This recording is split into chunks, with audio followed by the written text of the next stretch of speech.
You're listening to the Good Old Boys Fantasy Football Podcast. Now here's your hosts, Kevin, Derek, and Alex.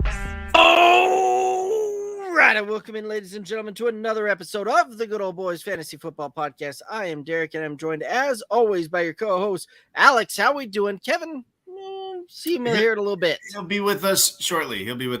I'm doing good, man. Stanley Cup playoffs underway.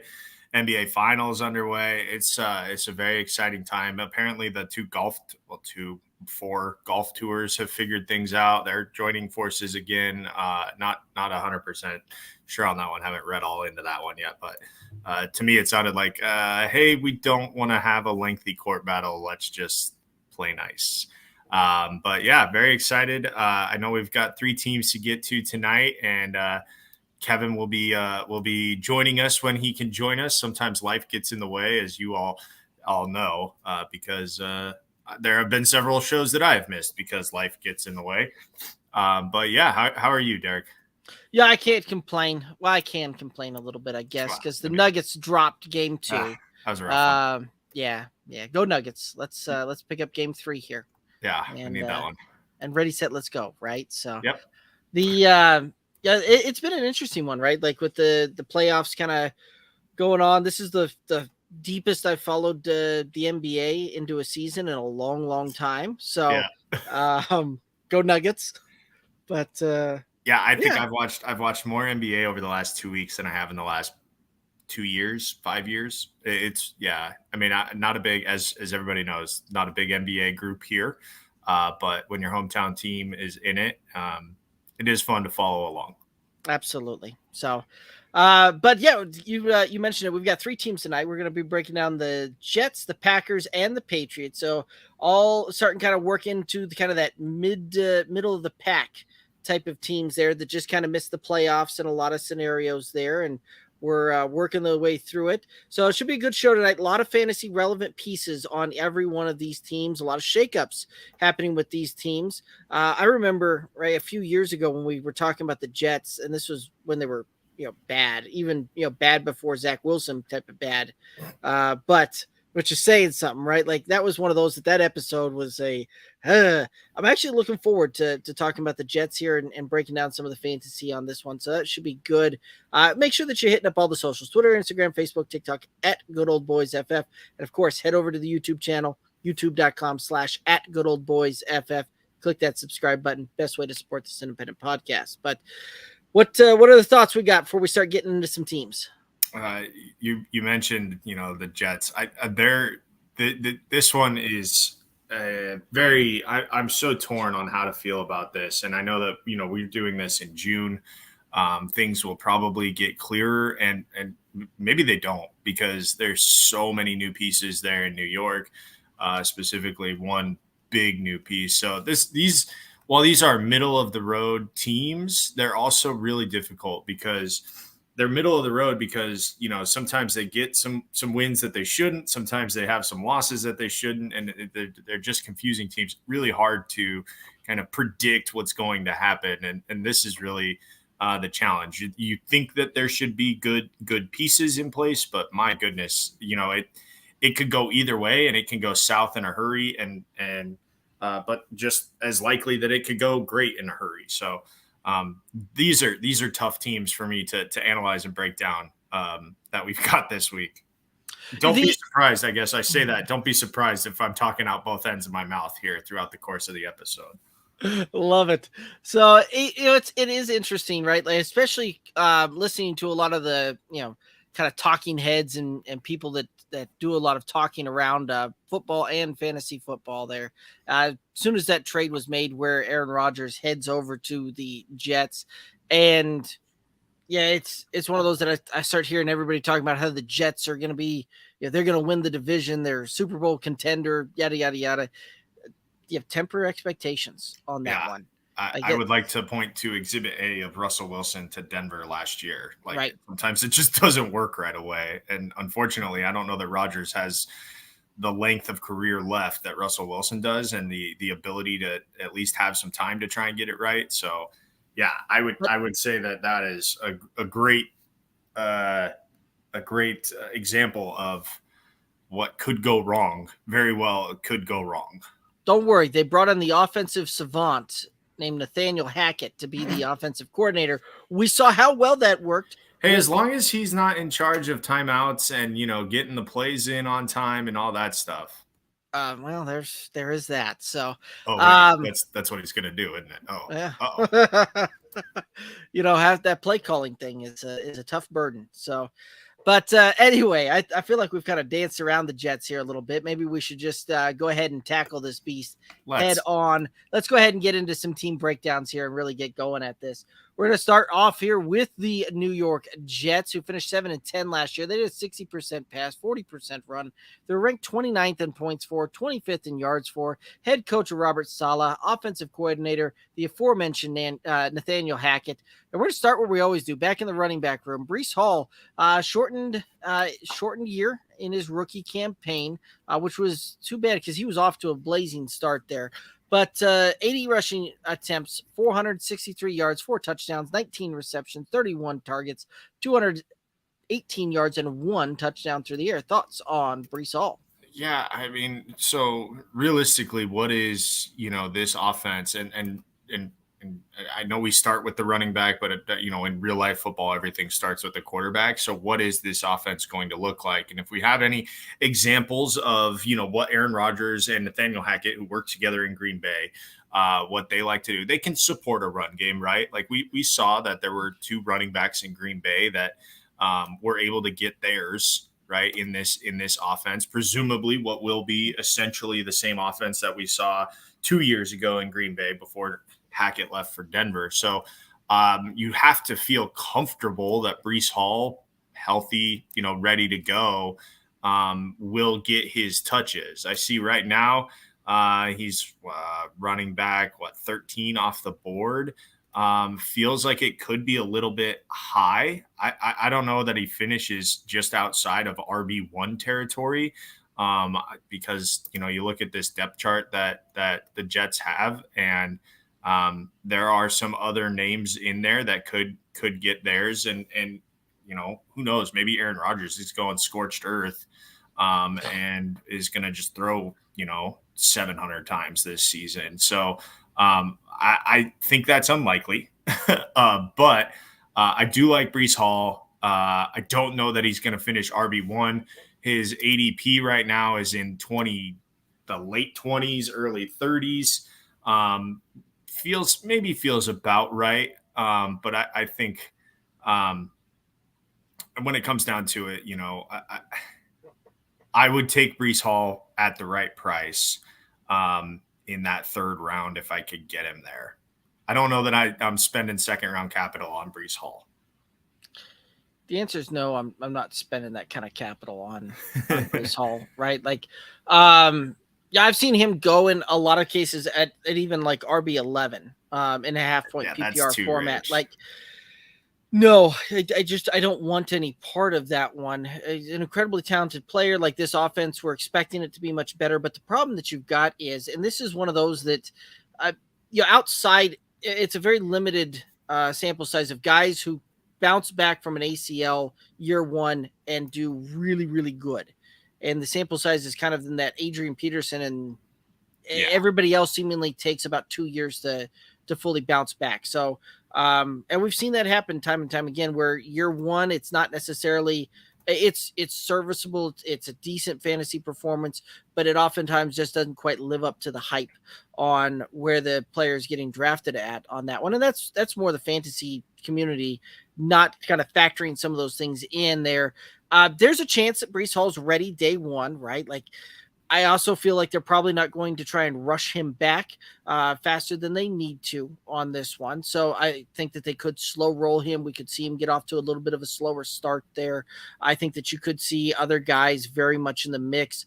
Michael Carter, I think, could be in the mix. Israel Abanikanda could be very much in the mix there, and I could see both of those guys really getting some roles in there. And Zonovan Knight did a fantastic job kind of filling in for Breece Hall down the stretch last year as well. And so they've got a lot of pieces in place there in New York to do very well. The addition of Aaron Rodgers, I think that this thing could, right, like, Aaron Rodgers, we've seen him support a RB1 performance year in, year out over the last several years with Aaron Jones.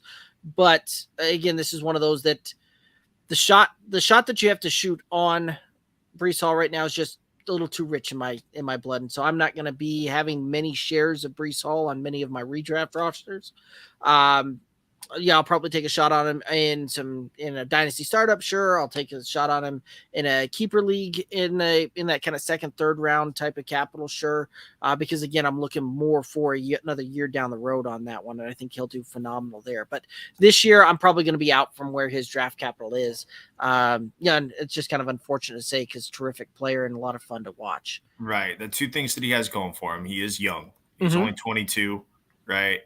He'll turn 23, just turned 22 a week ago as we record this. So he is young, and the injury happened relatively early in the season. It was the tail end of October in the game against Denver that he got hurt. That was his last action. And so, those are two things that, by the time we get to August, that's 10 full months basically. From surgery to recovery. Usually it is around a year, right, for these ACL guys, but who knows what kind of an athlete he is, what kind of, what kind of care he takes of his body. I think he's a slow play, right? So if you're going to spend that capital on Breece Hall, you better hope that you hit on something else that'll carry you the first, maybe 5 or 6 weeks of the season as he gets back up to speed. And then hopefully can get in there and start producing the way that you expect him to. So that is the challenge that you're going to have, is that, he's going to take some time to get back going. Maybe he is healthy day one. We don't know that yet as we record this at the early part of June. But if he is healthy, it's still a good idea to make sure that you kind of give yourself some insurance there for the first couple of weeks, if it does take some time to get him acclimated to the lineup and to a new offense, right? And let's be real. If you mess up in Aaron Rodgers' offense, you are in the doghouse for at least a week, if not longer. So don't miss a blitz pickup, right? That's going to be essential. And so those are going to be things that, I know that Rodgers kind of has this aura about him of being kind of that diva that, controls everything. And I truly think that the Jets know that coming in. That's why they brought in Nathaniel Hackett, is somebody that can deal with that and be in, Rodgers' camp and be on Rodgers' side when it comes to, essentially punishing players for missing assignments. That could be. Let's go ahead and head up the next running back here. We got Mecole Carter, running back 43 last year, 114 rush attempts, 402 yards, 3 touchdowns, 41 receptions, 54 targets, 288 yards, 0 touchdowns through the air. Thoughts on Mecole Carter? His ADP right now down in the 210s. Again, I think this is a case of, if you're gonna get Breece Hall, odds are you can wait and grab Mecole Carter, because that'll likely be the guy that is getting a majority of the carries to start the season if Breece Hall isn't able to go. I don't know that it's a true handcuff with Breece Hall and Mecole Carter, but I do think that if you are going to go the Breece Hall route and you're going to spend that capital on Breece Hall, you do have the ability later on, so long as you're paying attention and don't let him pass you by, that you can pick up a Mecole Carter and give yourself a little bit of insurance there. I think Mecole Carter's What did you say he finished last year, RB-wise, 40? He and Breece Hall finished back-to-back, 42, 43. And that feels kind of – I don't want to say that that's his ceiling, but that feels kind of in the ballpark where he's going to be. So, he's a spot start. He's an insurance policy for Breece Hall if you've got him on your roster. That's kind of how I view Mecole Carter this year. Yeah, and Mecole Carter certainly saw playing time with Breece Hall going down, but never could necessarily translate it into really good fantasy performances outside of like that 3 touchdown week in week 17 there. So, and this is one of those that I don't know that I necessarily would look at going with Mecole Carter even as a handcuff play. Even if I take the Breece Hall route, right? Like he's coming off the board 165. That's going to put him way late to the point where in most redraft leagues he'll probably go undrafted. So if I draft Breece Hall, I'm going to flag Michael Carter and keep a very good eye on him. If Carter goes down, or if Hall goes down or is slow or misses some time there, I might pick him up there as a little bit of an insurance policy. He's coming off the board RB like 57. So do I think he probably outperforms that? Yes. Is it enough for me to draft him? No. I think that we could very well see Michael Carter finish like RB 50 instead of 57. So a slight tick up, but I'm not looking to spend much capital on that one. And I'll add to this too. Last year, obviously this team, they weren't very good, right? The offense was pretty one-dimensional, especially down the stretch. Zach Wilson didn't pan out. So it was tough to be a New York Jets running back because defenses knew, if we can shut down the run, we can get away with a win. Or we can shut down this offense because the quarterback position isn't going to carry this team. So it was tough. I don't know that, last year's performance is indicative of who he is because defenses were able to key in on that particular portion of the offense. And essentially, when you can eliminate one, it makes stopping the other super easy. Right. And this is, again, one of those that he's going to be a third down type of back, change of pace type of back. But yeah, this is not one of those that, even if I really don't think that even if Breece Hall is, a little bit slower, they start bringing him back. Like he's not going to take over the 1-2 down work. That'll go to either, Israel Abanikanda or Zonovan Knight. So that's where I think that we'll probably see them go that route. Speaking of which, let's go ahead and talk about Israel Abanikanda, the 5th round rookie, pick 143 out of Pitt. Thoughts on Israel? Again, I guess if you are, and realistically, I know, he's kind of listed 3rd on their depth chart right now, but you're right to your point that you made earlier about Michael Carter. This guy will probably get the majority of the carries if Breece Hall is unable to work in this offense, be it by, coming back from injury or by, not understanding concepts, whatever it is. So realistically, and this is where I said at the beginning of the show, if you see me talking out of both ends of my mouth, this might be the guy that you want as your handcuff for a Breece Hall. He is also going way late, so you probably don't need to worry about spending a draft pick on him, and just keep tabs on him as free agency hits. Right.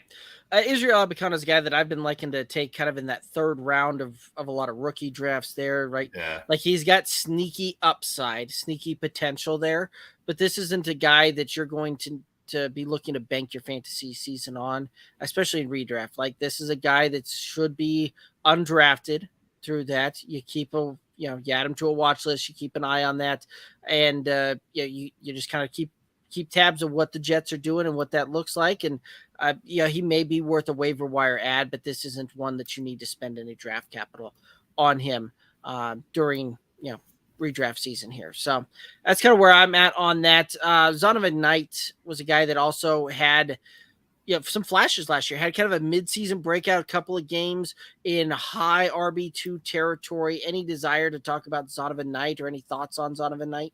I think it's going to be tough for him to see the field much. I think he's a break glass in case of emergency guy. I don't know that he is realistically a guy that you're going to need to put on your roster during the draft. But again, like a break glass in case of emergency guy.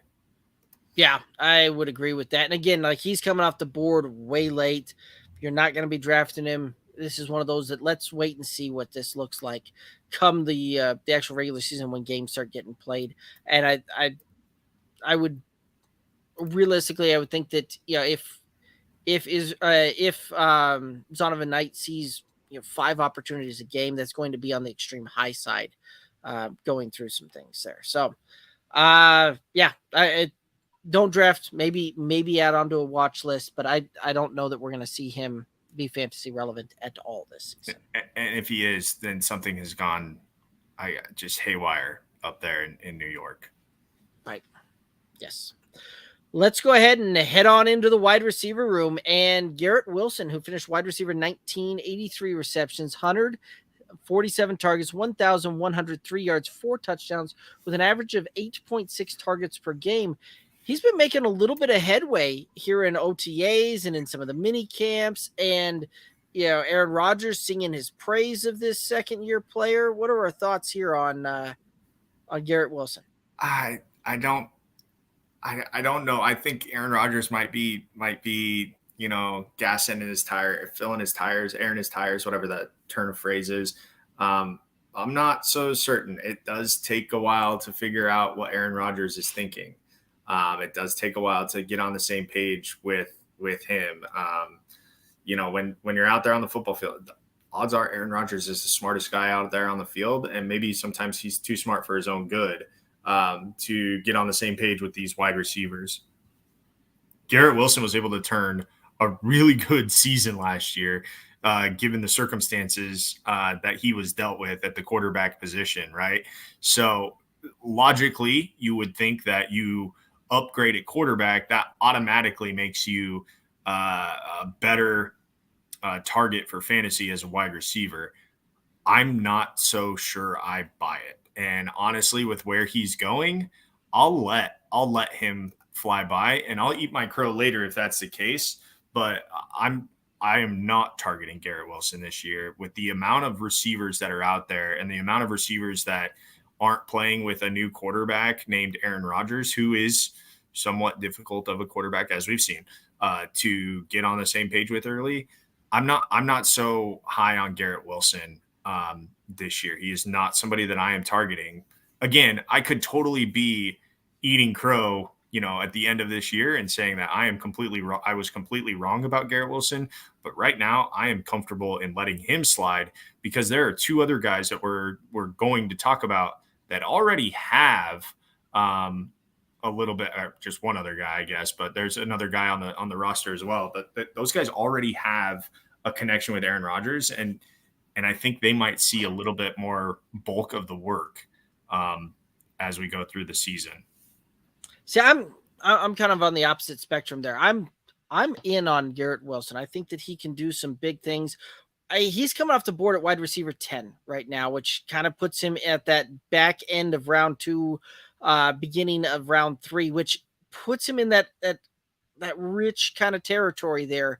Is he a guy that I necessarily want as my wide receiver 1? Because that's where you're going to have to probably draft him at, most likely, is as your wide receiver 1, unless you're going with a 0 RB type of strategy and you took Justin Jefferson or you took Jamar Chase in round 1 and you followed that up with like a Garrett Wilson in round 2. Like that's a kind of a tough one to swing there.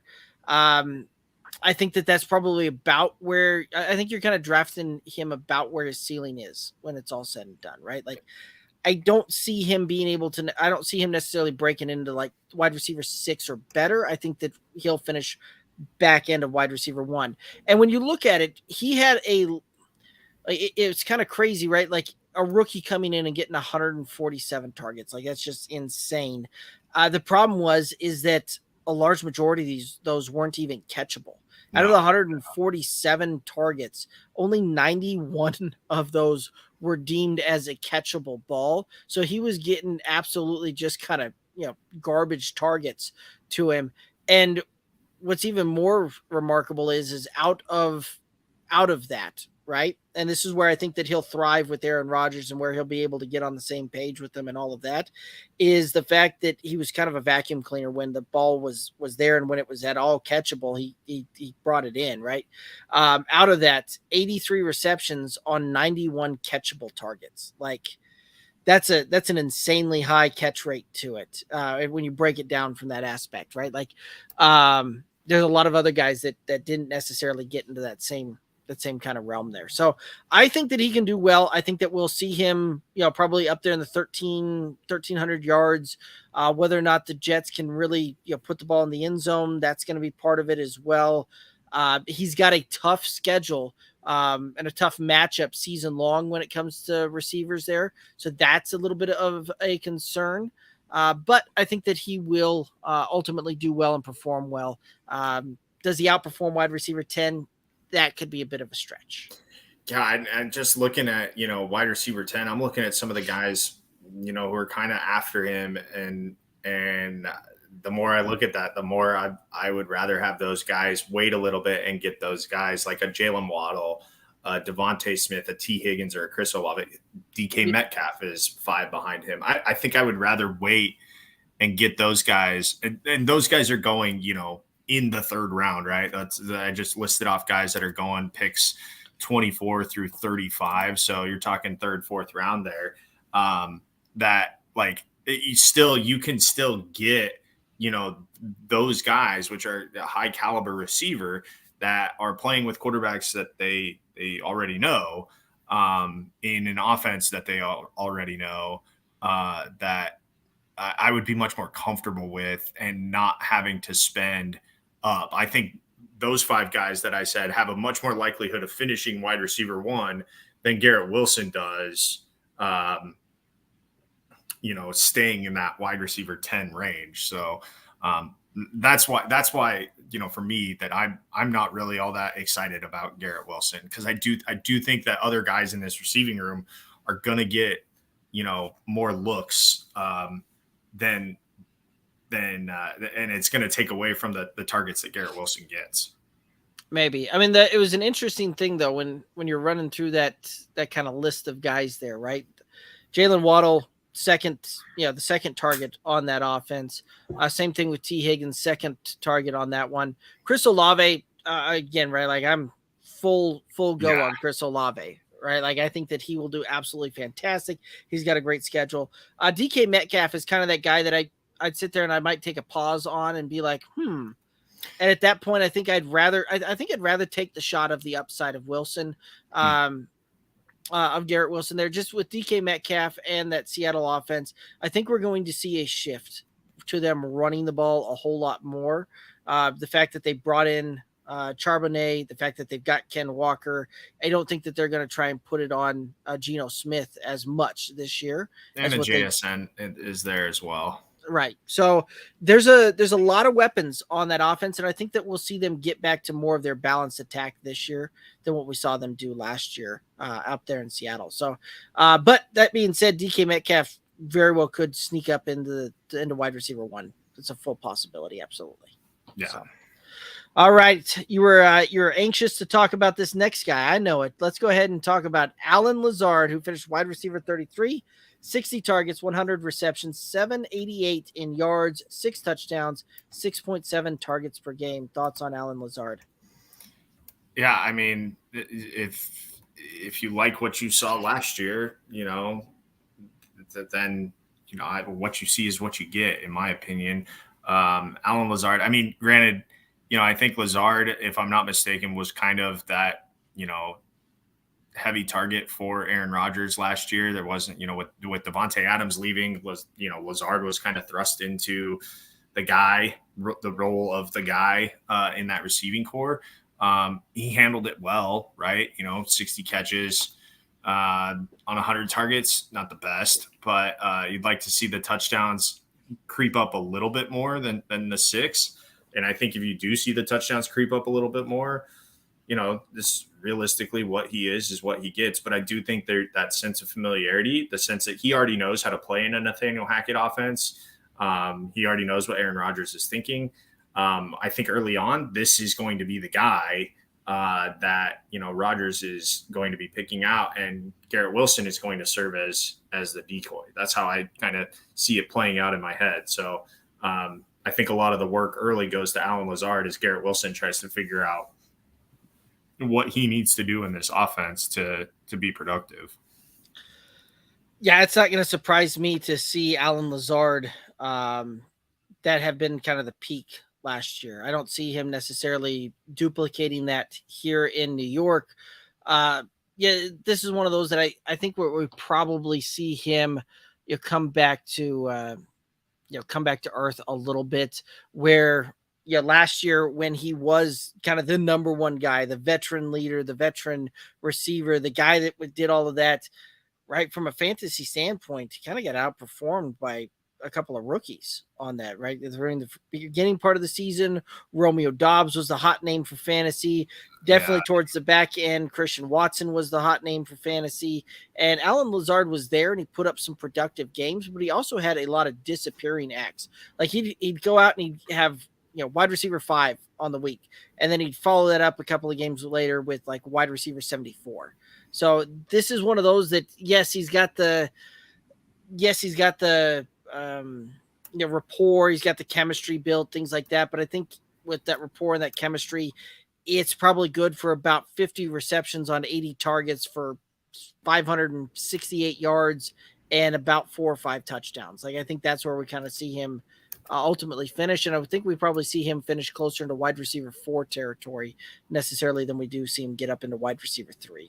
I think he's closer to wide receiver 3 than that. And I would be, A-okay if he does finish in wide receiver 3, because where he's going right now in drafts feels a little low, feels like a bargain to me, where you can get him at 128. That's 10th round, right? 10th, 11th round. Mm-hmm. That feels like a bargain to me. If you can get a wide receiver 3, which I do think that he is going to be closer to that. So that feels comfortable. Like that I think feels good. If I'm in the 10th round and Alan Lazard is still out there, I'll take that. Odds are I've already stacked most of my roster out, and now I have this great third option as a wide receiver that I can plug in if I need to, especially what I think early on. He'll be pretty valuable.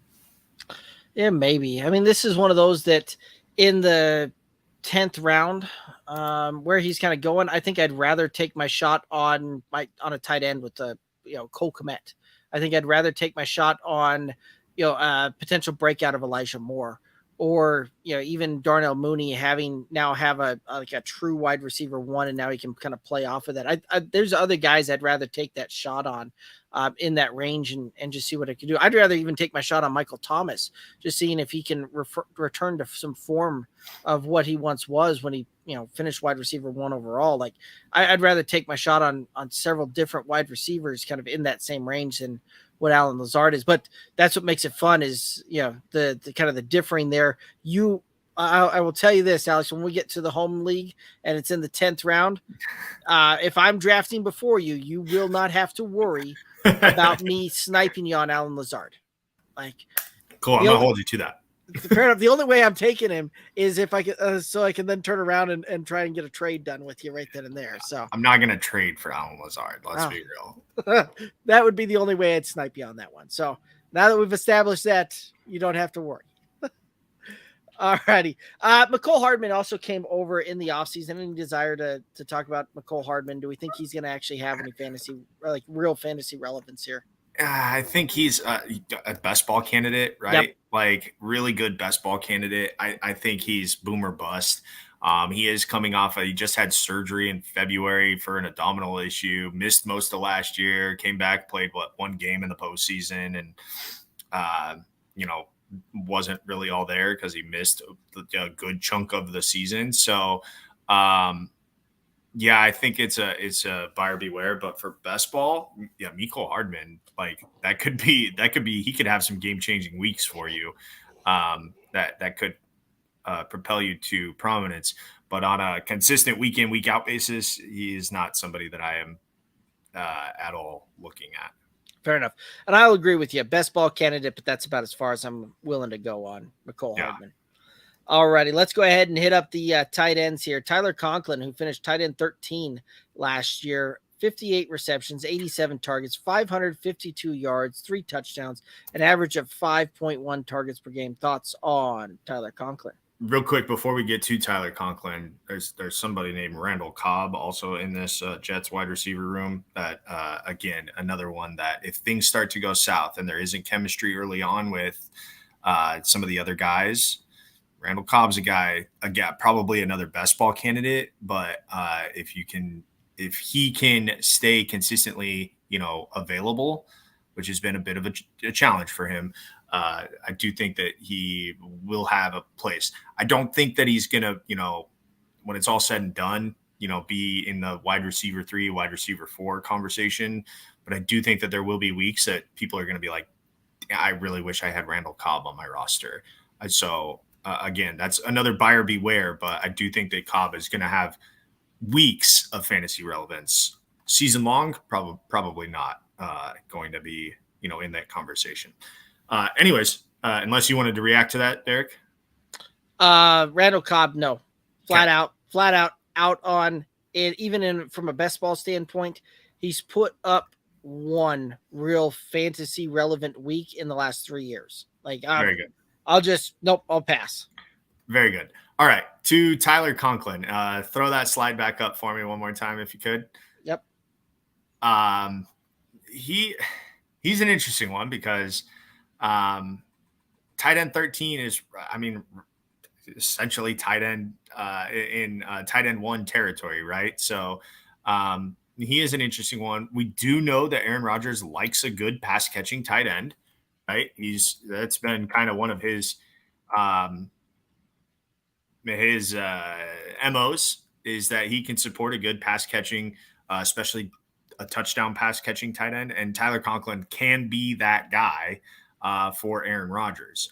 I do think that with where he's going right now, again, feels like another steal that you can get if you're waiting on tight end, because as we've said on this show once, we'll say it 1,000 times, it is Travis Kelce and then wait on tight end. And I think if you wait and get a Tyler Conklin, you'd have to feel pretty good about the production that you're likely going to get out of him. So he is a guy that I will be keeping tabs on, and his draft position right now is just atrocious, which doesn't make sense to me. Kind of going way late there. I'm trying to figure out why. He's like tight end 30 basically. And that just doesn't make any sense to me. Well, you've got all the shiny new tight ends that are coming to the league, right? Like that always tends to bury some guys that don't have some of the namestay like Tyler Conklin. So there's that. There's the fact that this is actually a fairly crowded tight end room when it's all said and done. That's fair. Like they still have CJ Uzma that they brought in on free agency a couple of years ago. They've got Tyler Conklin. They drafted Jeremy Ruckert with a decent draft capital last year. They've got some guys on the roster here that, it's not necessarily cemented that Tyler Conklin's going to be getting all the reps and really be tight end 1 when this thing's all said and done.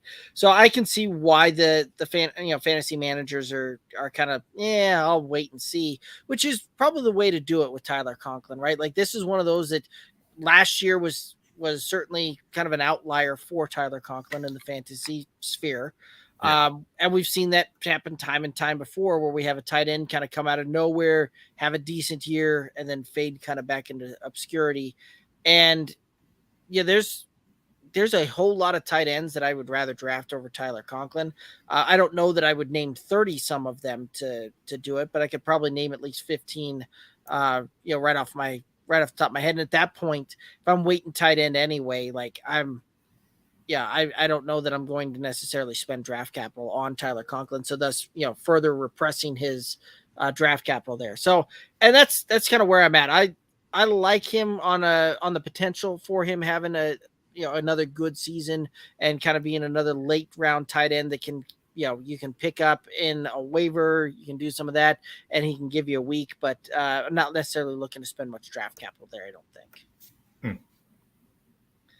All righty, let's go ahead and head on over to the quarterback, Aaron Rodgers, who finished at QB 13, 350 completions, 542 attempts, 58.2% completion, 3,695 yards, 26 touchdowns, 12 interceptions, 34 rush attempts, 94 yards, 1 tutty on the ground. Thoughts on Aaron Rodgers?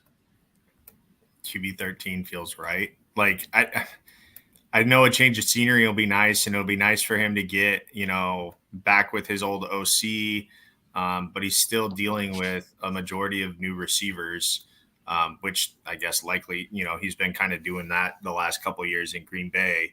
But he's going, QB 15-ish right now. Doesn't really give you much in terms of, any rushing bonus that you're going to get. So 13 feels right. Like that feels about where I think he's going to finish. And so that, if that's what you want, if that's what you can handle with other pieces on your team, a QB that's middle of the road, then, go for it. But if you have, if you need to get some more production out of your QB because you're weaker at other positions, then Aaron Rodgers is not your guy.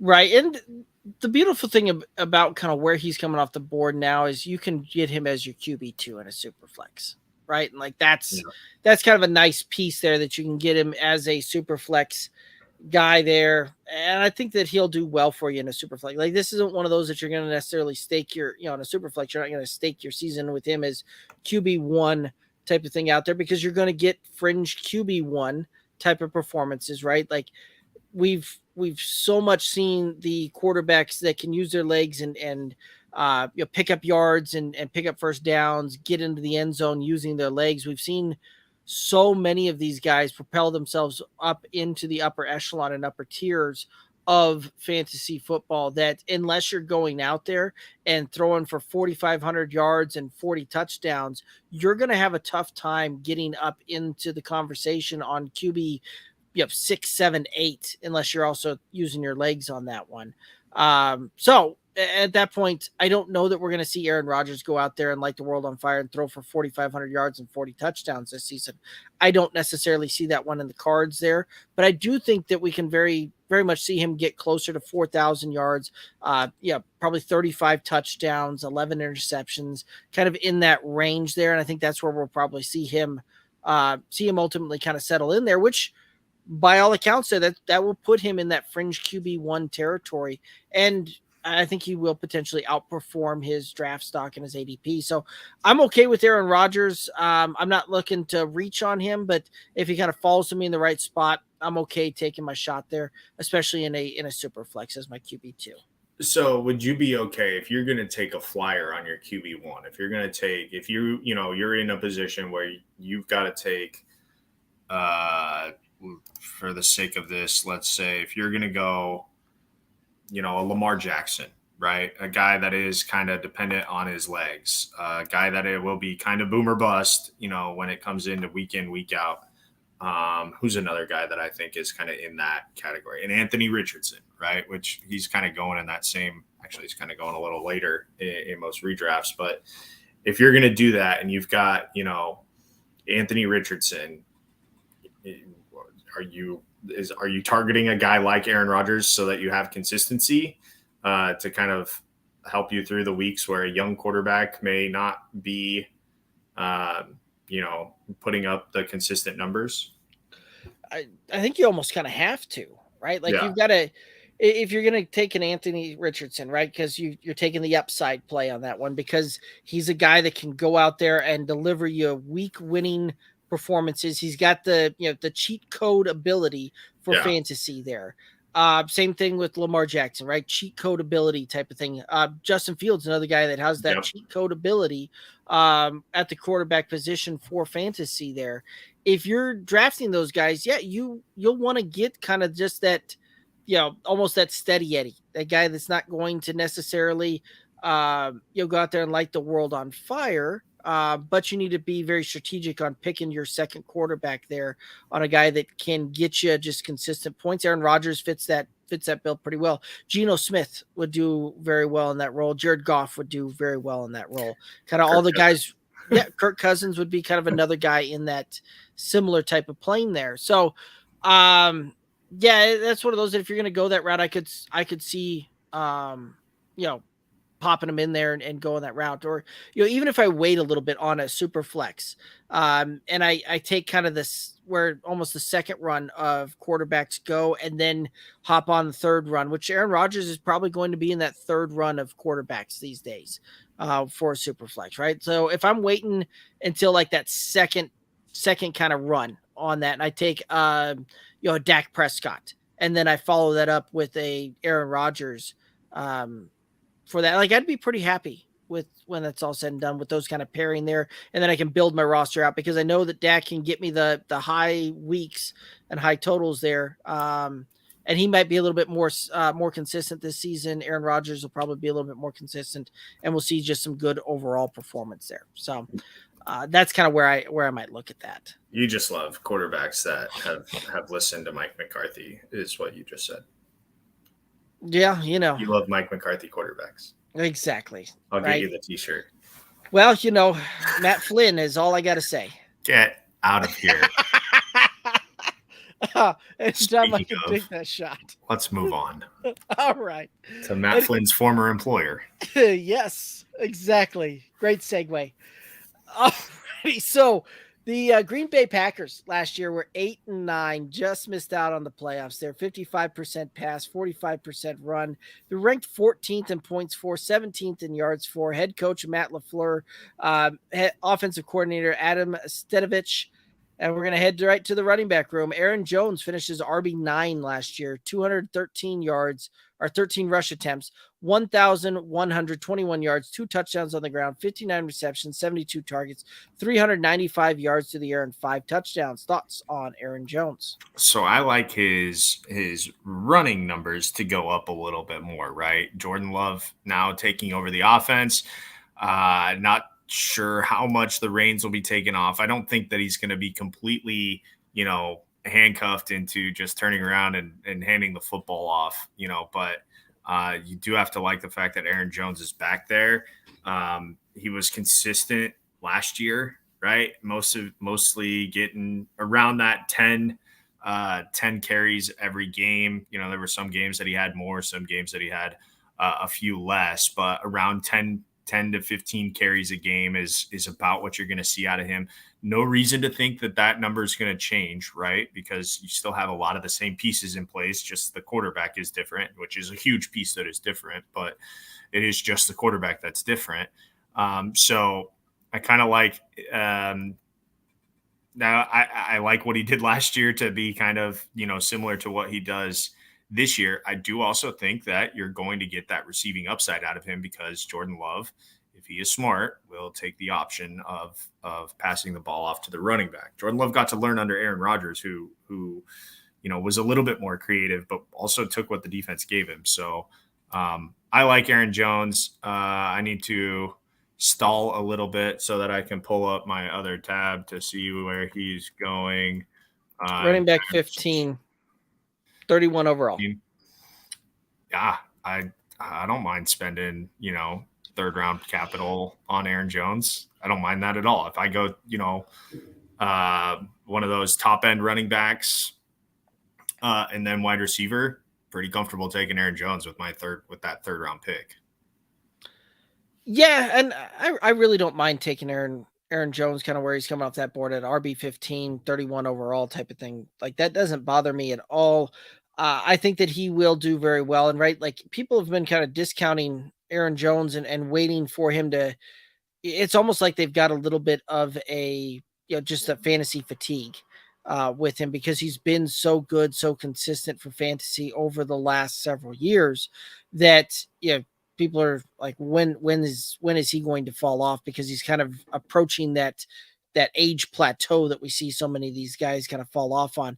Last year, he, had some decent reception work, and that's kind of one of the things that helped propel him and get him over there. He was really only second on the, he was second on the team to only Alan Lazard in number of receptions for. So, that speaks well. Can he duplicate that? Can he repeat that kind of high? That's a tough number to do when you get up into that kind of range there. But I think you're right. Like the Matt LaFleur system definitely has it where they kind of run the ball, help use the run game to set up the pass game and take some pressure off of the pass game there as well. And I think that we'll see that probably come to fruition a little bit more so with Jordan Love coming in than what we've seen in the past with Aaron Rodgers, who was kind of given a little bit more free reign and a little bit more creativity, like you mentioned there. But I think Aaron Jones will still do well. I think that we can still see him perform at or above that draft capital of RB 15. So I like where he's going, and I would really like to have him as like my RB2 on my roster.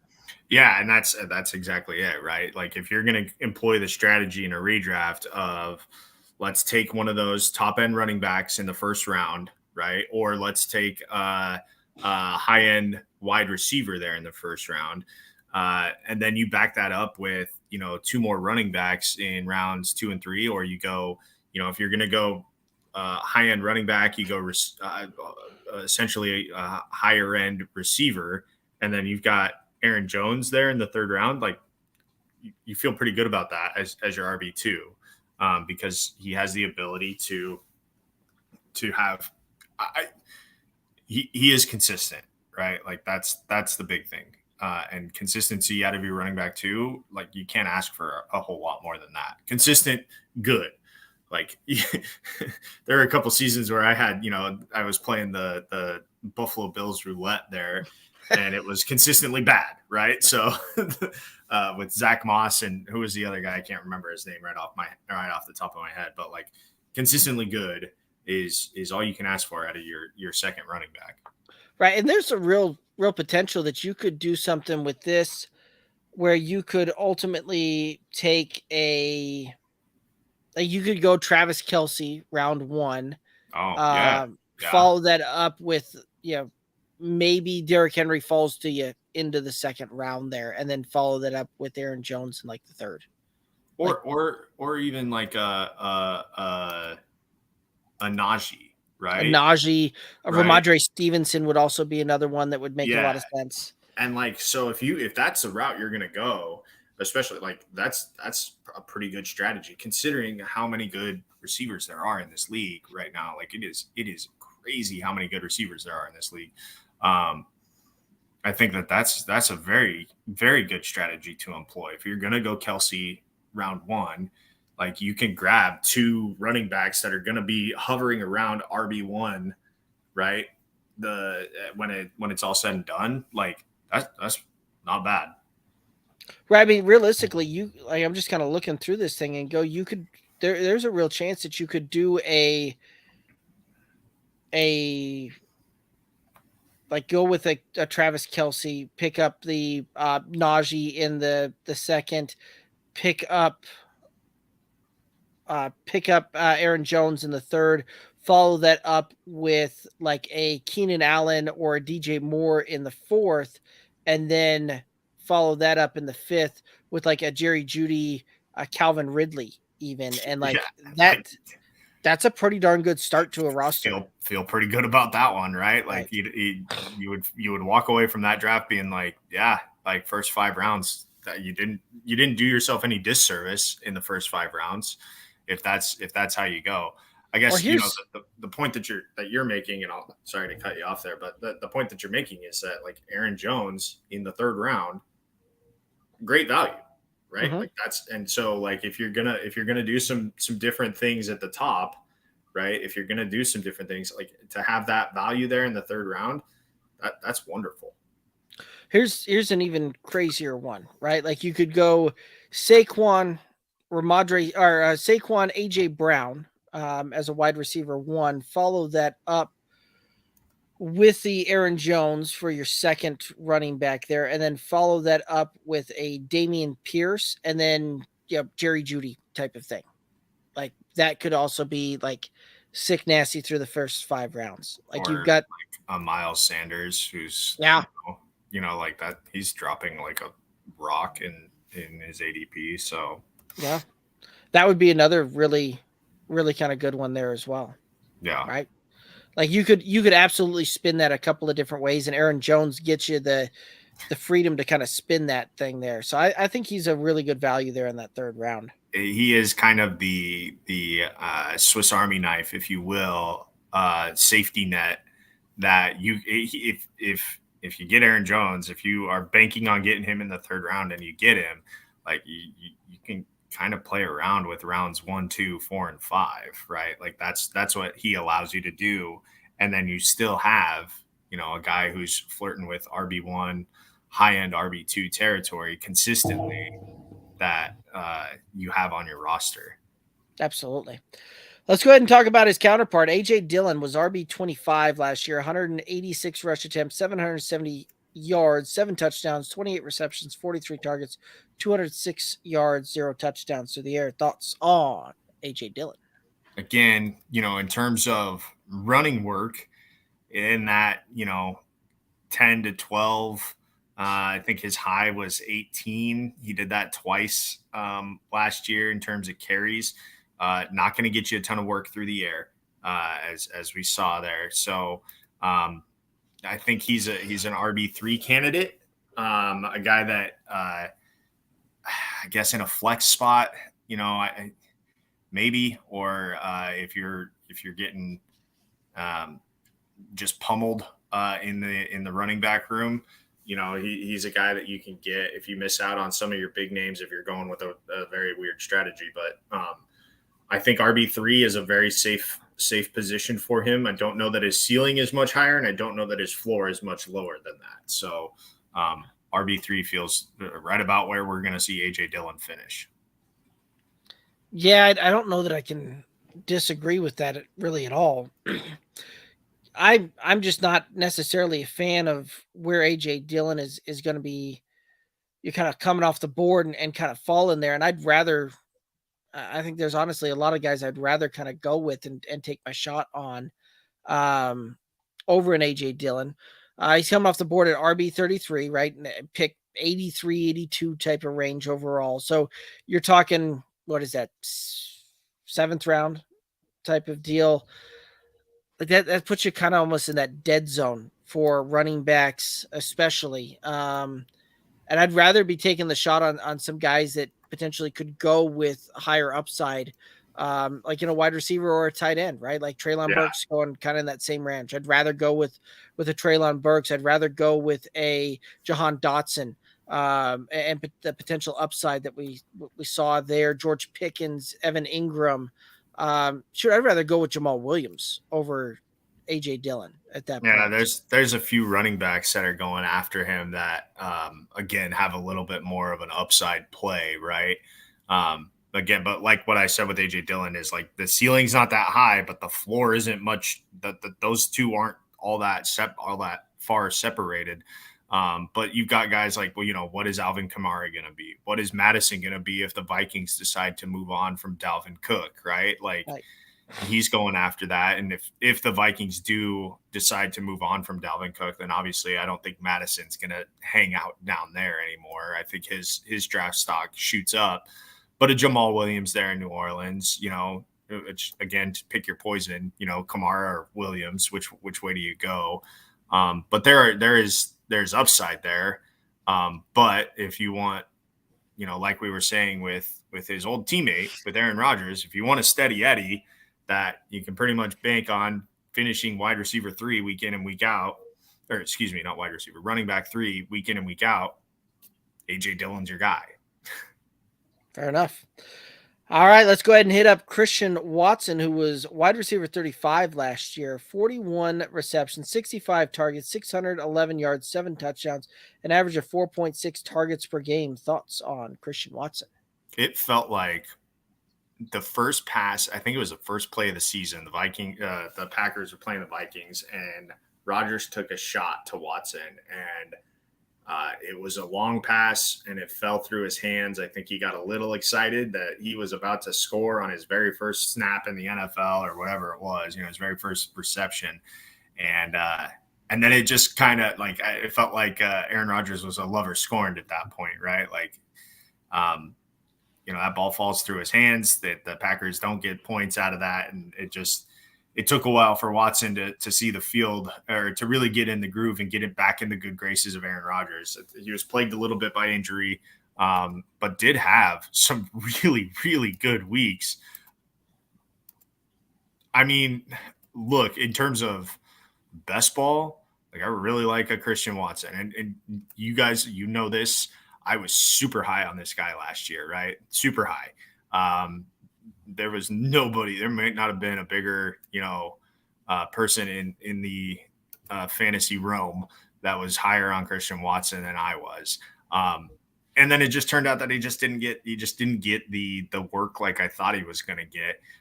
But he is a boom candidate, right? He has the potential to turn, 3 or 4 catches into over 100 yards. And get some touchdowns. Of course, 7 touchdowns, 3 of those came in 1 week. And then there was that stretch where all 7 of his touchdowns came within a 4-week stretch, a 1 month stretch there. So you'd like to see that spread out a little bit more. You'd like to see the touchdown number go up more, but touchdowns are touchdowns. He best ball for sure. I don't know that I like him to reach for him like I did last year. Because I did. But with where he's going, wide receiver 25, 62, that's what, 5th round-ish. Feels maybe a little rich, but I could take him there. Yeah, no, he's too rich for my blood at wide receiver 24, 25 type of range. I got guys like Jerry Jeudy, Calvin Ridley going directly after him. I'd rather take the shot on either one of those guys over the Christian Watson with that kind of draft capital, right? There's a lot of other guys kind of in that same deal. Yeah. Rashad White, I'd rather take the shot there. This is one of those that the talent is really good, and I think he'll do some great things. And for a best ball candidate, you're right. Like, this is a guy that can be a one-touch guy that can take one to the house. So very intriguing for a best ball candidate. For season long, I don't know that I want to necessarily get into that to the point where I'm going to have to spend 5th round capital on it. Just from the standpoint, too, that you're right. Like, he got to wide receiver 35 overall on the season. For 4 weeks, he was fantastic, and I lived the 4 weeks on my fantasy roster in the home league, right? Like, where he was wide receiver 1, 4, 6, 4, like, just spectacular finishes. But if he didn't catch a touchdown last year, you were hosed on those weeks, because outside of him catching touchdowns and breaking a long one out, it was very, very rough on a fantasy production there. And I don't know that that's necessarily going to change much here. The touchdown rate was astronomically good last year, and this is one of those that we've almost got to anticipate some regression to the mean at that one. So I really think that we're going to see him ultimately get to the point where receptions will come up. I think his yards will come up, but I don't know that he's going to be able to continue that touchdown rate. So he may get to a point where he gets 6-7 touchdowns. He may get about 800 yards and 70 receptions. Like, I could see that playing out there, but I just don't know that we're going to see him go. And at this point, I feel like you're almost drafting him at the tippy top of his ceiling. Yes, except for I do think he is going to be the guy now, right? Like, Lazard is gone, and so this wide receiver room is Watson, Doubs, and Jayden Reed, right? Like, and so like Watson's going to be, I think, Jordan Love's primary target in that wide receiver room. So I think the targets go up because realistically, his highest targets, he had 3 times. He had 8 targets in a game. So I think targets go up, and because of that, receptions will follow and yards will follow. And you think that he might, fall into the end zone at least 1 or 2 more times because of that. So I think he has the ability to be that, the guy. He's got the size for it, and he certainly has the speed for it. That if Jordan Love wants to uncork, you're going to get that. But I would also say that he has the size that he can play there, underneath the safeties, and doesn't have to be the burner that he was asked to be last year. So I think that there is upside. Again, that 5th round, I would have to use up all of my draft clock if I'm sitting there contemplating him there in the 5th round.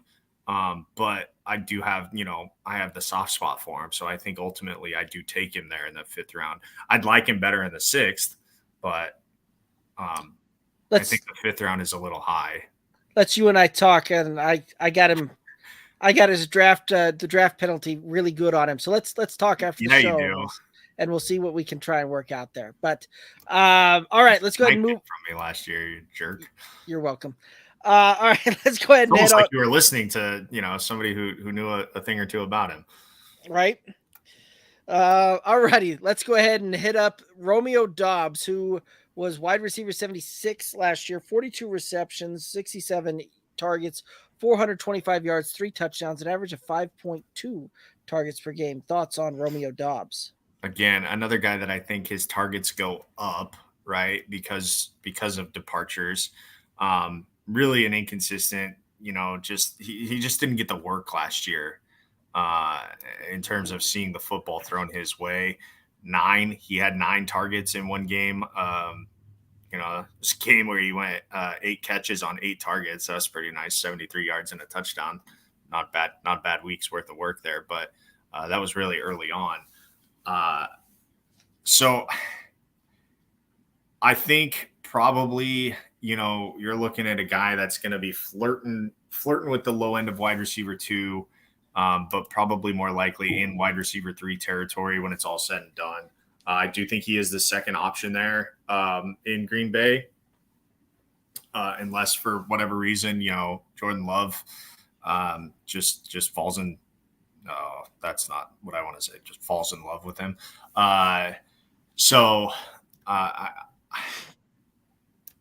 With where he is going,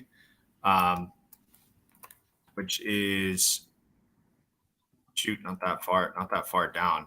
Wide receiver 62, 166. That's what, 11th round-ish? 13th round. Might go undrafted in a lot of redraft leagues, depending on what your roster size is. I think he does flirt with wide receiver 3. At low end wide receiver 2, wide receiver 3 territory, because the ball's going to have to go somewhere.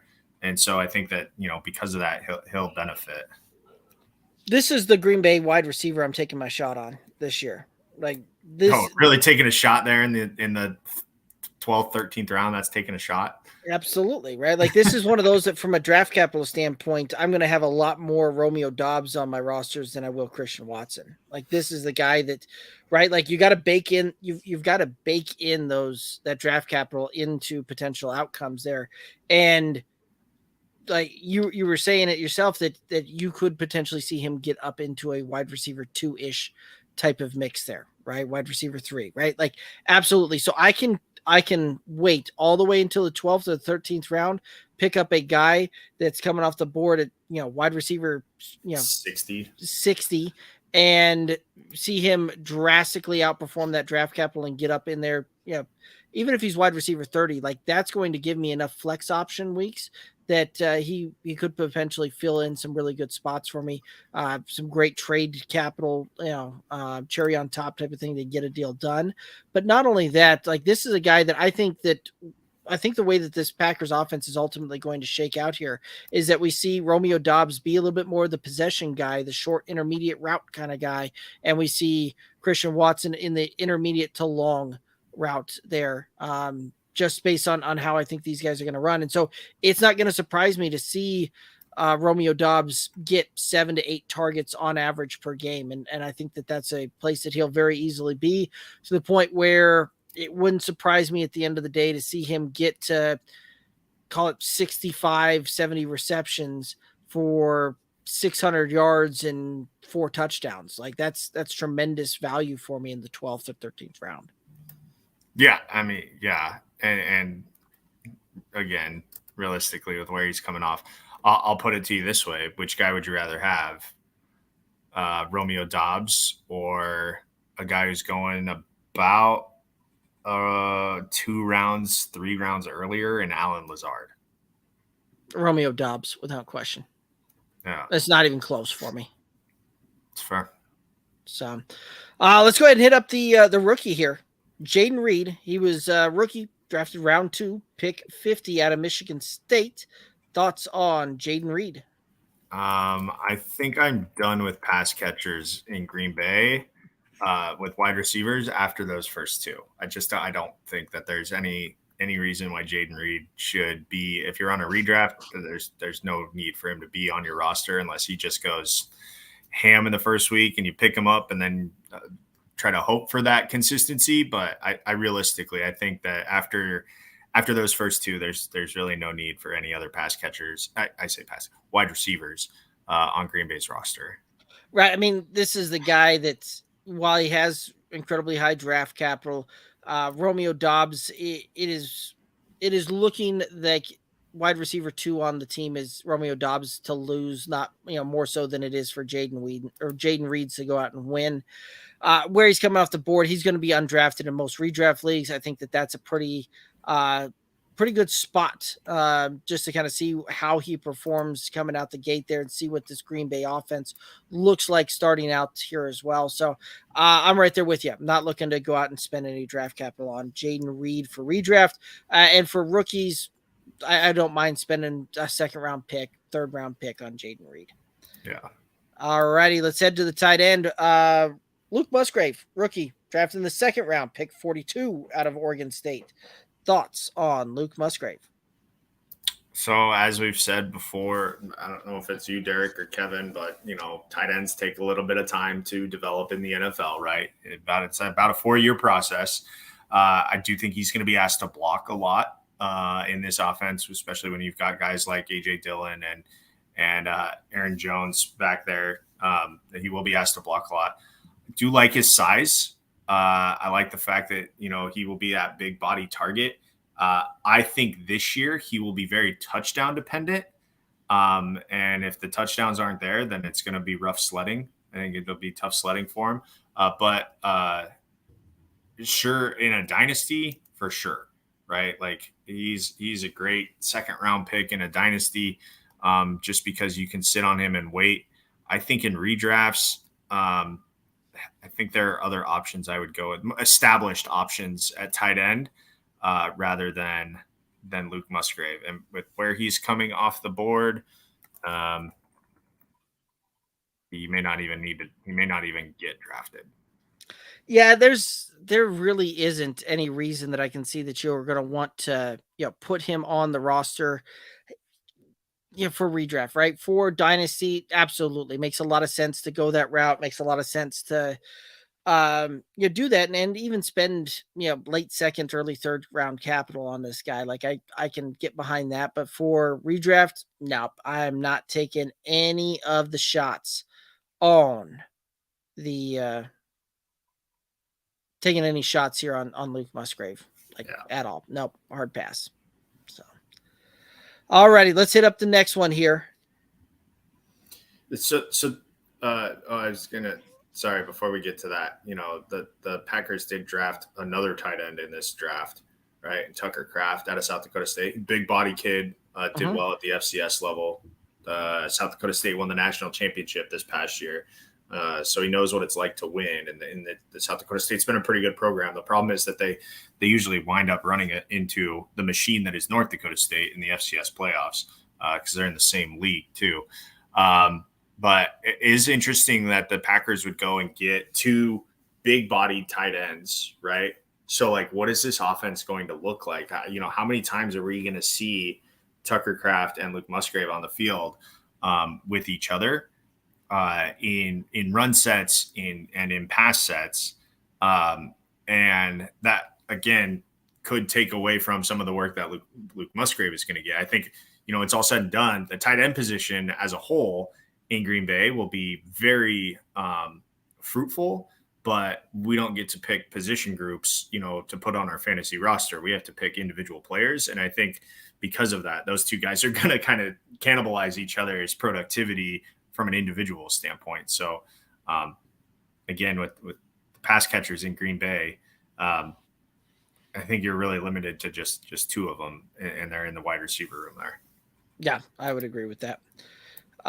Jordan Love, who finished QB 66 last year, 14 completions, 21 attempts, a 66.7% completion, 195 yards, 1 touchdown, 0 interceptions. He did run the ball 1 time for -1 yard. Thoughts on Jordan Love?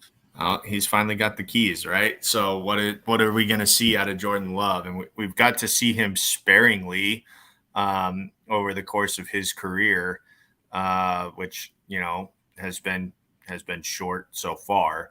When you're sitting there behind a future Hall of Famer, man, what are we going to get out of Jordan Love? What kind of player? We've seen the snippets, but is he going to be able to support, pass catchers on this team? I know that Kevin has said that he's really high on Jordan Love. I am not so certain that I share that opinion with Jordan Love. Funny enough, we were talking earlier about Aaron Rodgers and how if you're going to take, a flyer on a guy, you need to have a steady Eddie. Realistically, you could get a Jordan Love and an Aaron Rodgers on the same team, and I think you'd be probably in an okay position, because I think Love's going to have some rough weeks, and you'll have your steady Eddie there in Aaron Rodgers.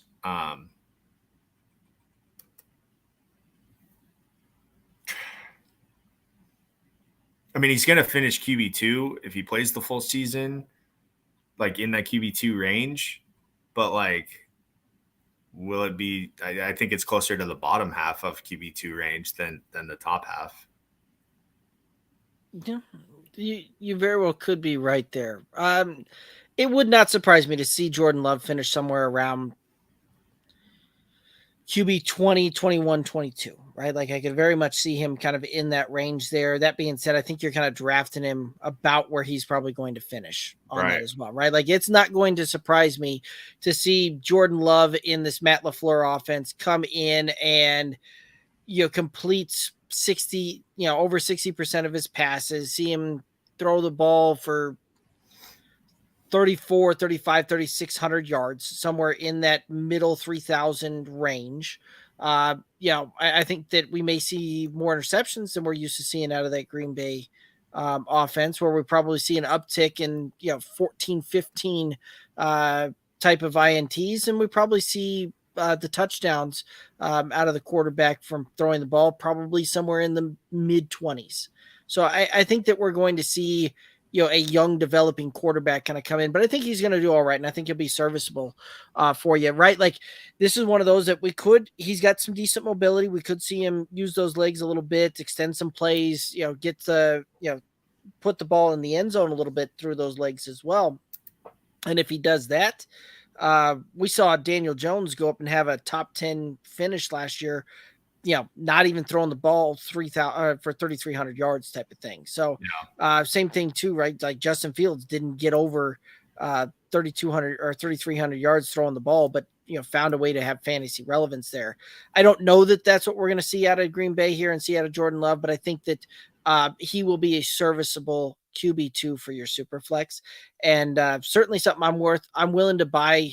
This is one of those I'm kind of willing to zig where everybody else is zagging on this one, and not necessarily willing to take the shot on Jordan Love. I have found some really good, there's been some really good value in my opinion, where you can kind of pick him up at in several different leagues out there. So where he's coming off the board at, where you're able to trade for him at, I think I'll take my shot on that one for sure. Any other thoughts here on Green Bay or Jordan Love? This team is going to be, what they finished 8-9 last year.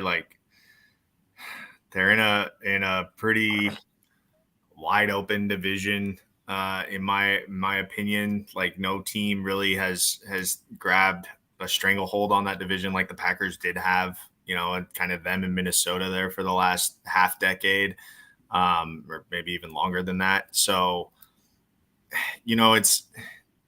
I wouldn't be surprised if they sneak into the playoffs, but again, I wouldn't be all that surprised if they, miss out on it by a game or two like they did last year. This is one of those that wouldn't surprise me to see Green Bay finish, even as far down as third in the division. Yeah, that division. Look, there's been upgrades that other teams have made upgrades in that division, right? Mm-hmm. Like Detroit, you have to like what they look like on paper.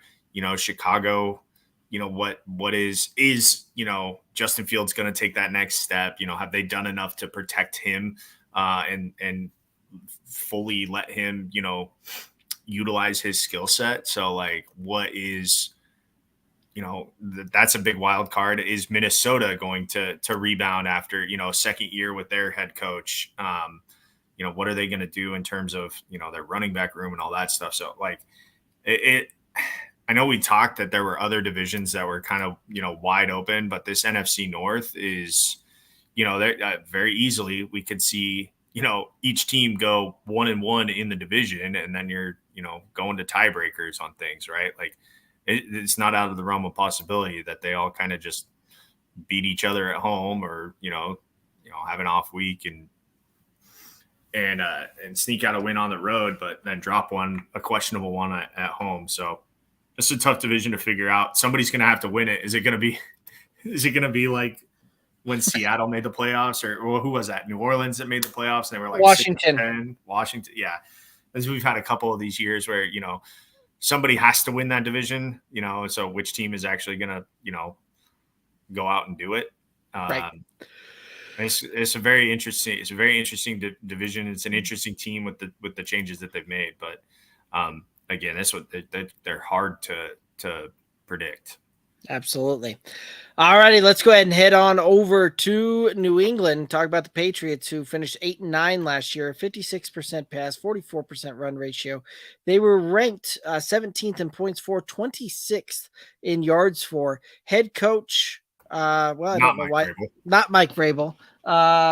Anyway, it is still Bill Belichick, and Bill O'Brien is the offensive coordinator there. So they've actually brought in an offensive coordinator instead of having, whatever that was last year. So it'll be interesting to see.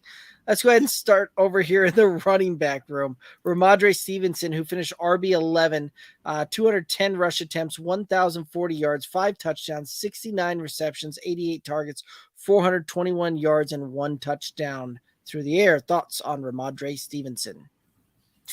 So I know Kevin and you, and I should have listened to both of you, because you guys were both, really, really high on Ramondre Stevenson last year.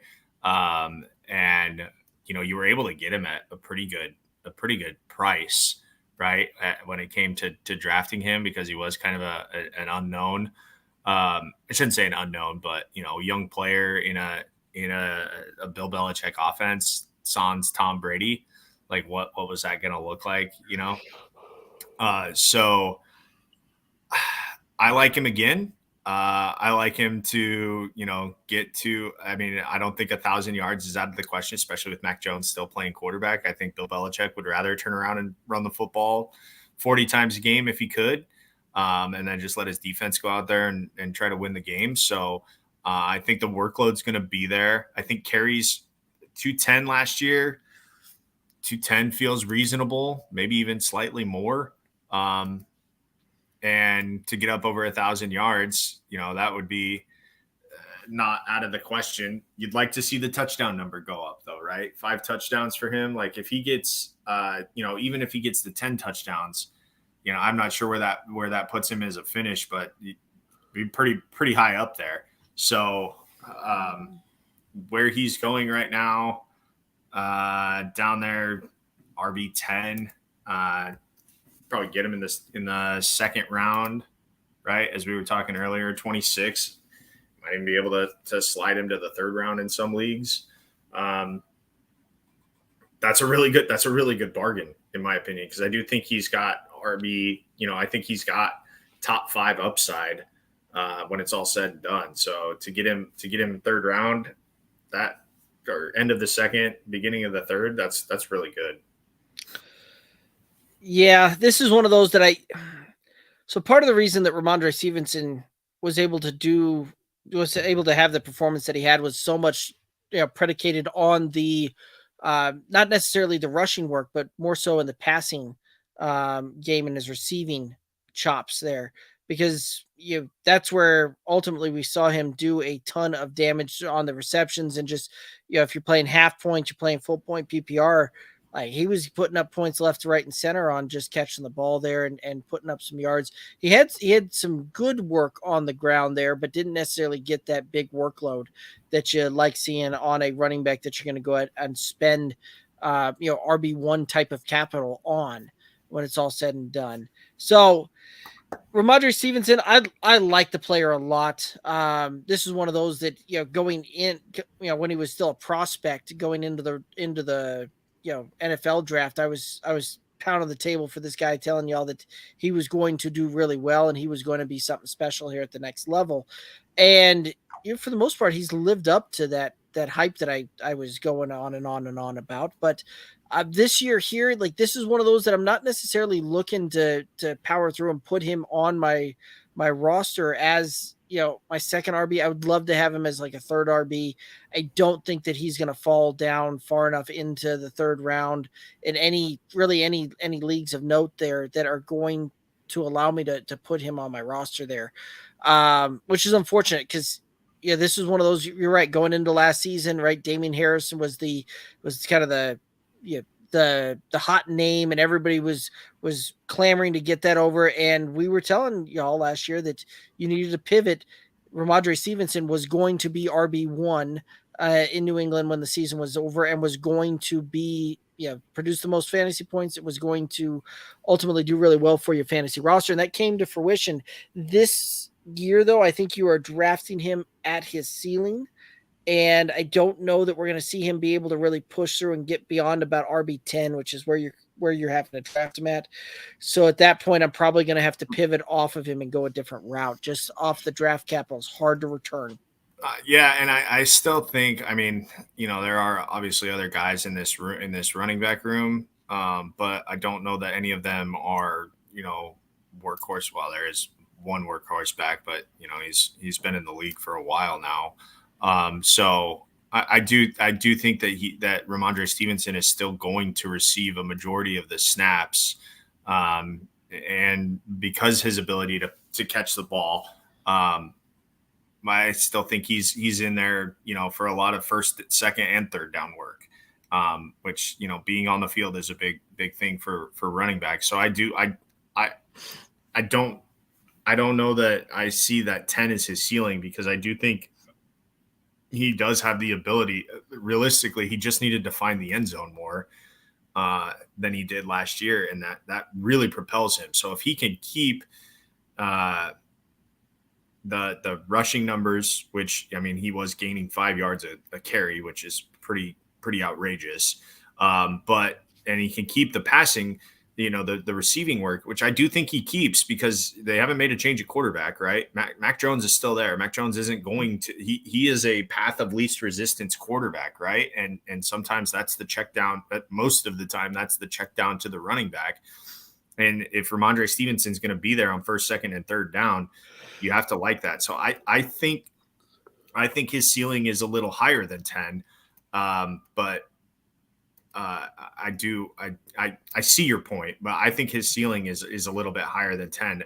And so if we can, let's play the game here of guys that are going around him that you would rather have. Would you rather have Tony Pollard than Ramondre Stevenson?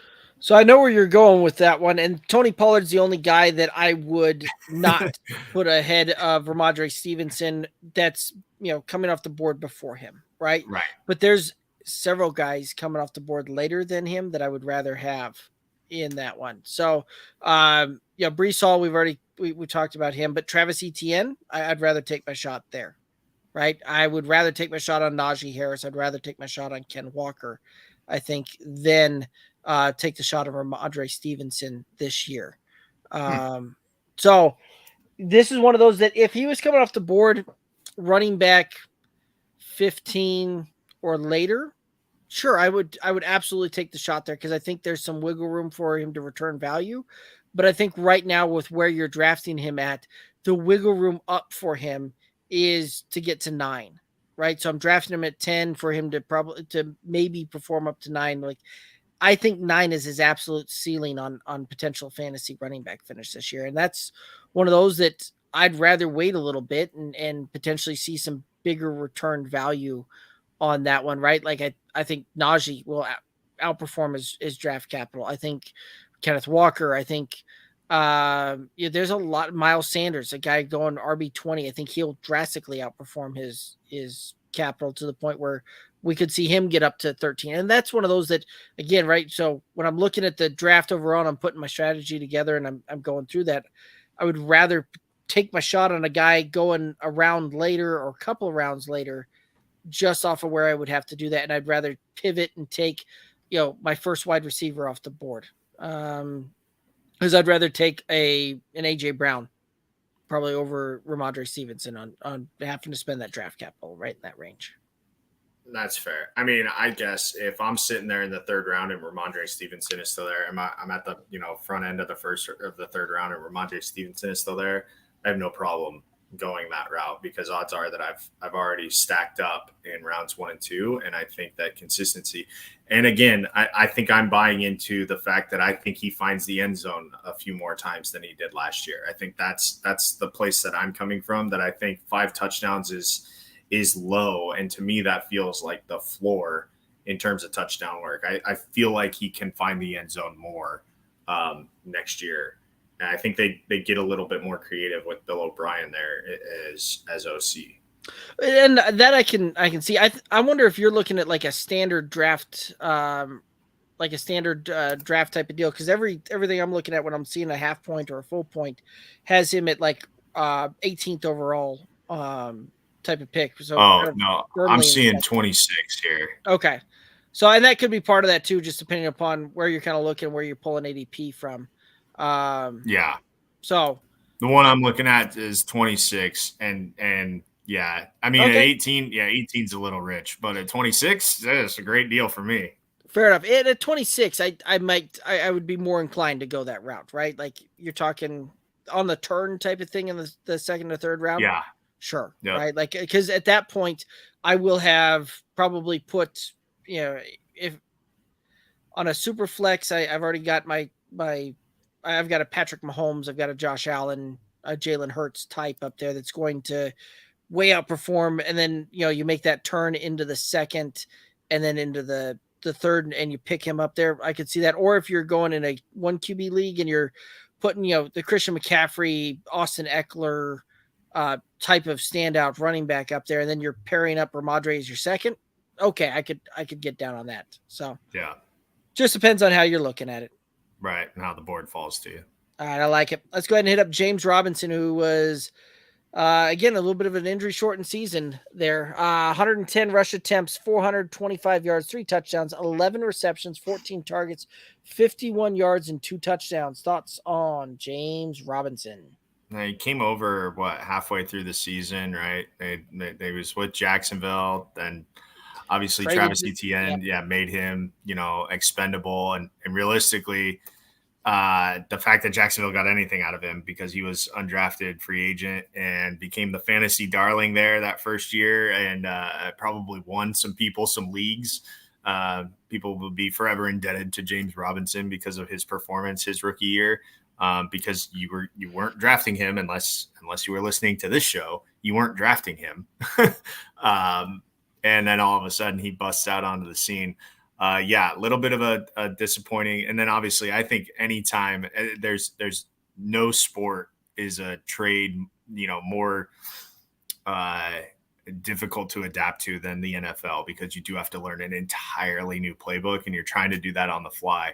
It's not like in basketball where you're just playing with concepts, or in hockey where, you're not playing all the time. And again, it's just concepts that you're trying to learn instead of intricacies.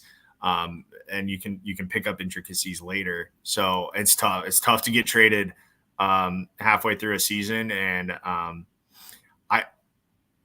I don't know how they're going to use him, right? Like, are they going to try to use him as what Jacksonville tried to use him as? And that was, he was an every down guy. And that just doesn't seem like it's going to be the case because Ramondre Stevenson's there. So how does he get used? And because of that, I'm a little gun shy on James Robinson now, because I just don't know, what his workload is going to look like. I'd rather go with, a little bit clearer of a path with some of these other running backs in terms of, what they are and where they're going to be.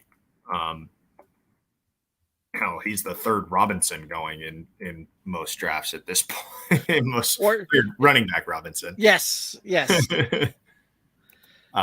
So I don't know that you need to spend a draft pick on him.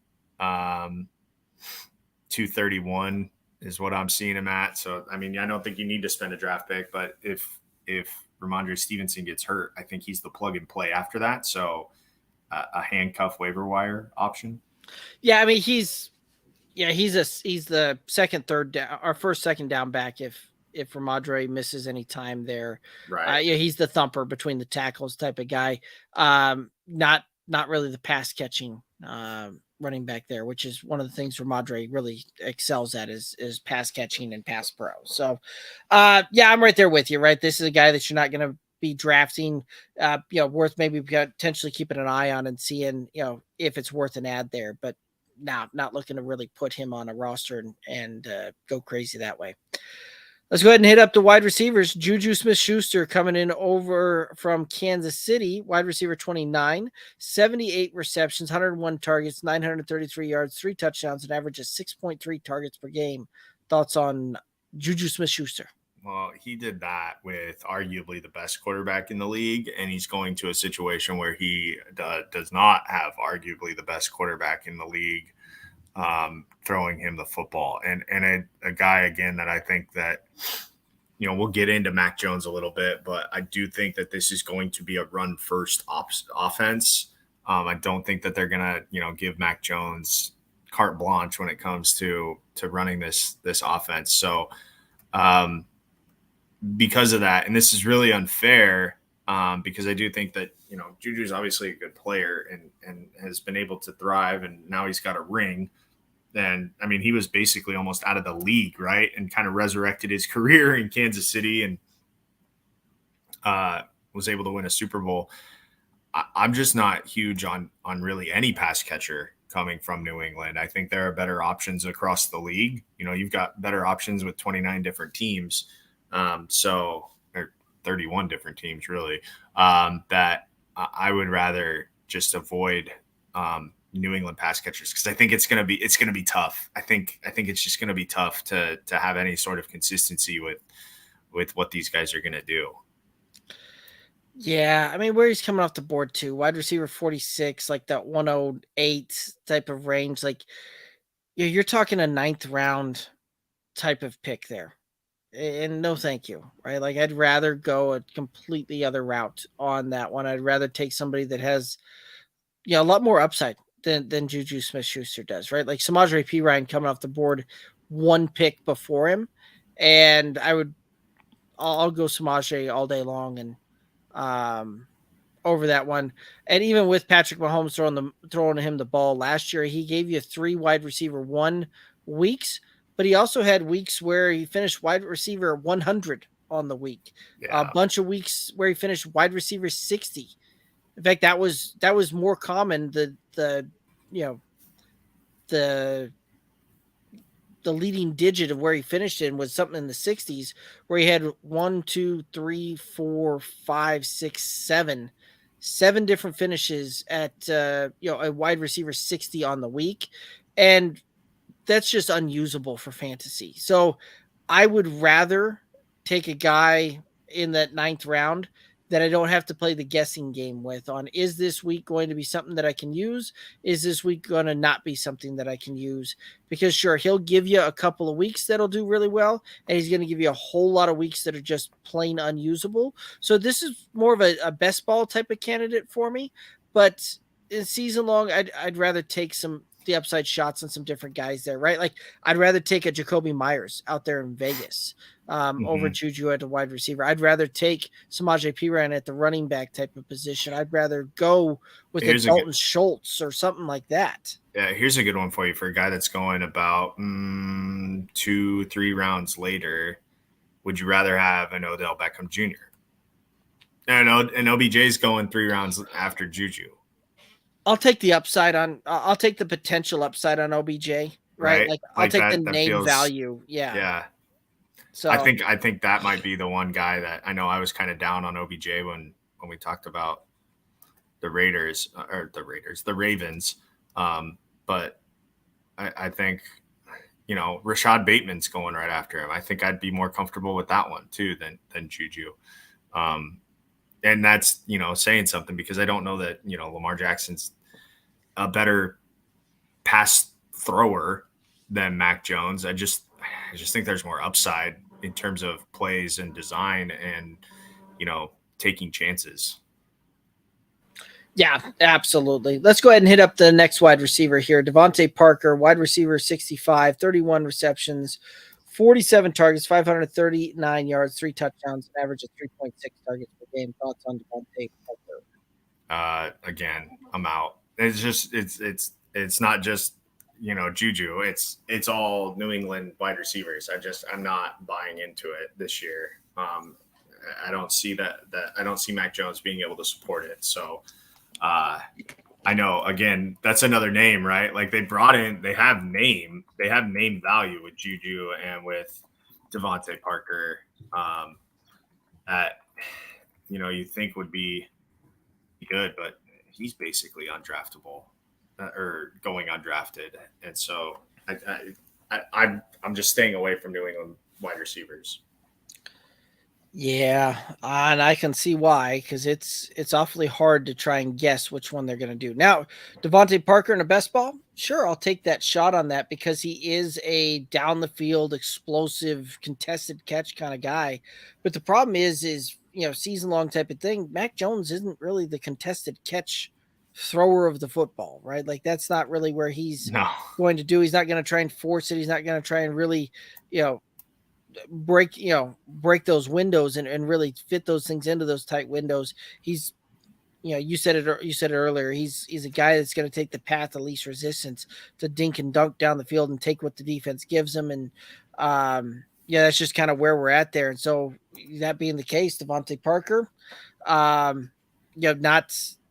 not one of his that's just not where he thrives. He thrives with a guy like Ryan Fitzpatrick, forcing the ball and gunslingering it down the field. Like that's where we've seen Devontae Parker be great. And outside of that, not so much. Yeah, he needs a risk taker, and that is not Mac Jones. No. Tyquan Thornton finished at wide receiver 100, 22 receptions, 45 targets, 247 yards, 2 touchdowns, an average of 3.8 targets per game last year. Thoughts? Tyquan Thornton. Pass. Okay. I'll take my shot on him in a best ball redraft. You're right. I'll absolutely pass, but this is a guy with, great size, big speed. So one of those that we could see him, get over the top and break one. And so for best ball, sure. I'll take a shot in the, way deep range, but outside of that, no, I'll pass. Tight end room. Hunter Henry, we finished tight end 21, 41 receptions, 59 targets, 509 yards, 2 touchdowns, an average 3.7 targets per game. Thoughts on Hunter Henry? So this is the interesting thing, right? As down as I am on New England wide receivers, I'm not as down on New England tight ends. The problem is, and this is kind of the same issue that we were running into with Green Bay. They have several really good, options there at tight end that I think collectively that unit again will do great, but individually I think it's going to be hard to figure out which guy is going to have the better week. So for that, that's a headache that you don't really have to deal with when it comes to tight end in most situations, because odds are you got one on your roster or you're streaming them, week to week. I would say that, I'm not really targeting Hunter Henry in the tight end room because I think he probably has similar stats.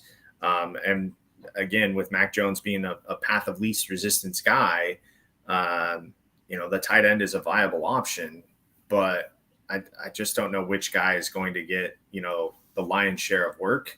And I'm not sure that either guy does get the lion's share of work, when it's all said and done. Like it could be extremely balanced between those two. And unfortunately, that doesn't make for a good fantasy performance. Yeah. And this is one of those that Hunter Henry's coming off the board, tight end 26. You don't need to draft him, and you shouldn't draft him. But ultimately, I think where this one's going to come to play is Hunter Henry. Between Hunter Henry and Mike Gesicki, one of them is a far better blocker than the other one, and that is Hunter Henry. Yeah. Really, really good inline blocker. And so, where we saw Hunter Henry kind of thrive over the last couple of years in this offense was because Jonnu Smith was there, and Jonnu Smith was the better of the blocker between the two of them. Both of them exceptional blockers, but Jonnu Smith really has a knack for blocking it at an exceptional level. And so Hunter Henry was able to get out in the pass catching tight end role more so there. I think that we're going to see Hunter Henry move more inline blocking on this one. We'll see Gesicki kind of, float out there a little bit and be more the pass catching type of tight end. Mike Gesicki rates out as the better athlete between the two of them in the measurable side of things. But when it's all said and done, I think you're right. Like, this is one of those that, quite frankly, you're just going to, if you're going the New England pass catching or New England tight end route, you're going to be sorely disappointed with the way the roster ultimately turns out there. So after saying all of that and just kind of poo-pooing the whole position here, let's go ahead and talk about Mike Gesicki, who finished tight end 23, 32 receptions, 52 targets, 362 yards, 5 touchdowns, an average of 3.1 targets per game. Thoughts on Mike Gesicki? Like, realistically, doesn't it feel like Hunter Henry and Mike Gesicki are going to finish like right next to each other? Right next to each other when it's all said and done in terms of their performance at the end of the year. Like, it feels like, 23-24 is where they're going to be, or 24-25, like right there at the end of tight end 2, which, in deep leagues that is beneficial, in tight end premiums that could be beneficial. But realistically, for the normal single tight end league where there's not a tight end premium, it just doesn't seem like, those guys next to each other, they're going to cannibalize each other when it comes to their work, similar to what we were talking about with Green Bay earlier, right? Like, that's collectively, that's going to be a good tight end room. Like, I think at the end of the year, if we put their stats together, like, they're probably up there in that tight end 1, middle of tight end 1 conversation. I just think because there's 2 of them, that we have to split those stats up, and that's going to have them finish right around the bottom end of tight end 2. Like, I think both of them are right next to each other when it's all said and done. Yeah, really wouldn't surprise me to see tight end 19, tight end 20. Yeah, somewhere in that range, right? Yeah.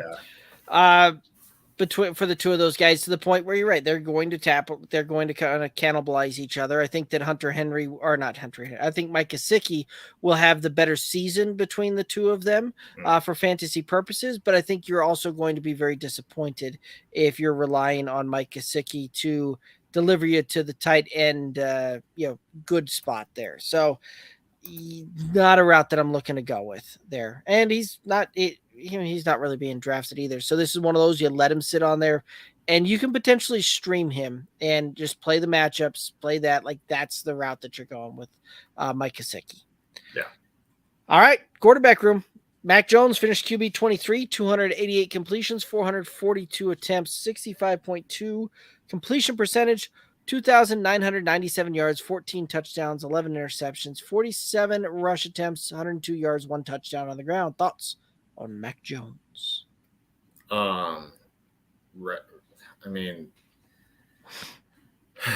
So he kind of got hosed, right? Those numbers are a little skewed because there was one game this year where he literally threw the ball 8 times, had 3 catches for 13 yards. That was that game against Chicago where the wind was blowing sideways and the rain was blowing and snow, whatever it was, right? Like that game where they just abandoned the pass game altogether, right? Like, that was a wild football game. But, I think with Bill O'Brien in, that helps a little bit in terms of his decision-making. Bill O'Brien's a really good, coach of quarterbacks. We've kind of seen it at just about every level that he's been. He's been able to coach quarterbacks really well and make them efficient passers. But again, I think, Mac Jones is, as we've said, path of least resistance. So, I think week in and week out, it's going to be pretty reasonable for him to have 25 completions on 35 attempts for 250 yards, right? Like, that, just maybe throw a touchdown in there, maybe a couple touchdowns week in, week out, mix in a few interceptions. That's not going to get it done when it comes to what you need out of your quarterback in fantasy football. So he is a QB2 candidate. Just because I think he plays the whole year, and kind of by default, if you play the whole year, you finish, in QB2. But beyond that, I don't have any need to get Mac Jones on my roster. I would rather go other directions. Yeah, Mac Jones is more of I wouldn't mind having him as my QB3 in a super flex.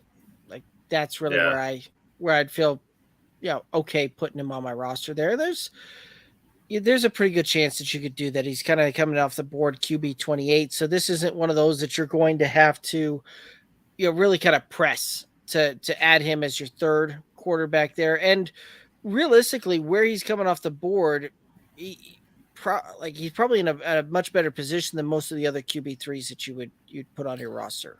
Yeah. And I will add that, if you are in a super flex, odds are, I think in Superflex, you can never have enough quarterbacks, playing quarterbacks on your roster, especially, if you're in a 12-team Superflex, there's 24 quarterback spots basically spoken for, right? So not every year do all 24 of those quarterbacks play every single game. Like there's going to be injuries that are going to happen. There's going to be, bye weeks and everything. So I agree with you. Third quarterback in a super flex is the only realistic way I could see putting a Mac Jones on my roster. But in terms of a single QB league, don't even worry. Don't even worry about it. Even in some certain super flex situations, you might be better off trying to go plug in a running back that week instead of Mac Jones. Yeah, when you look at it, right, okay, let's kind of go through some of these guys that are kind of that, QB 24 to 32 type of range, 33 range, right? Bryce Young, CJ Stroud, Trey Lance, Sam Howell, Desmond Ridder, Brock Purdy, Baker Mayfield, Jimmy Garoppolo, Ryan Tannehill. Pick your poison for QB3 on your roster. Which one's it going to be? Right. Yeah. And I'd rather go younger, right, with a Bryce Young or CJ Stroud. If Trey Lance or Brock Purdy, whoever's going to be the starter there in San Francisco, you have to like the fact that they could, they're a little bit more mobile. So you get a little bit more, rushing upside out of those guys than you would out of Mac Jones. Again, that's the other thing. You're not going to get any real rushing upside out of him. So he's literally what you see is what you get, and what you're seeing is the bottom end of QB2, and there's only 32 of them, so you can't have a bottom end of QB3. That's realistically what it is. Yeah. So I think you and I are both in agreement on that. QB3 on a super flex, sure. Let's lock and load that one. Desperation in a super flex type of deal, maybe. But not a guy I'm looking to go out and actively beat the drum, rah. Let's add this guy into my roster here. Yeah. Any other thoughts here on Mac Jones or the Patriots? No, another team that, who knows? Could they win the division this year? Maybe, but they could just as easily finish last in that division. So, I think that's